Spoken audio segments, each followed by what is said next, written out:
சோழமுத்தா போச்சா. Hi guys, இது cutting vlog டே 18. இன்னைக்கு ஒரு ரெஸ்ட் டே. காலைல ஃபர்ஸ்ட் மீல் ப்ரிப்பேர் பண்ணி சாப்பிட்டு ஸ்ட்ரைட்டா ஜிம்முக்கு வந்தாச்சு.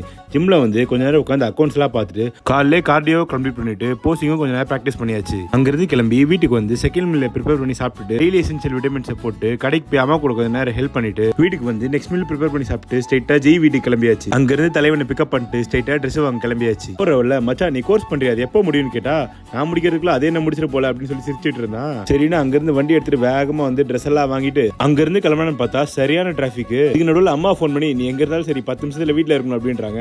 சரிமா பறந்து வந்துடுறேன்னு சொன்னா 10 நிமிஷத்துல வரணும், ஆனா ஸ்லோவா வரணும் அப்படின்றாங்க. கேட்டோடனே மைண்ட்ல இன்னும் ஒரு லைன் ஓடிச்சு. ஆனா இதை சொன்னா வீட்டுக்கு போனா அடிப்பாங்க. இதை கேட்டோடனே வண்டியை வேகமா பொருட்டிட்டு போயிட்டு அவன் வீட்டுல ஸ்டாப் பண்ணிட்டான். வழக்க போல அவனுக்கு டாடா சொன்னா திரும்ப தளபதி ஸ்டைல டாடா சொல்றான். இந்த கிளம்பி நம்ம வீட்டுக்கு வந்து பார்த்தா தம்பி தலையை தொங்க போட்டு சோகமா வந்தான். என்னடா ஆச்சு? அப்புறம் உட்கார வச்சு கேட்டா பேரண்ட் டீச்சர்ஸ் மீட்டிங்ல தம்பி வச்சு பொறிச்சு எடுத்துறாங்கன்னு சொல்லிட்டு புலம்பிட்டு இருந்தான். பேண்ட்ல பிரைஸ் டாக் தொங்குது அப்படின்னு கேட்காதீங்க. இப்பதான் வாங்கிட்டு வந்த பேண்ட் கரெக்டா இருக்கான்னு போட்டு பார்த்துட்டு இருக்கேன். நம்பிக்கிட்ட ஸ்கூல் லைஃப்னாலே அப்படிதான் இருக்குன்னு சமாதானப்படுத்திட்டு லாஸ்ட் மீல் சாப்பிட்டு தூங்க போயிட்டேன்.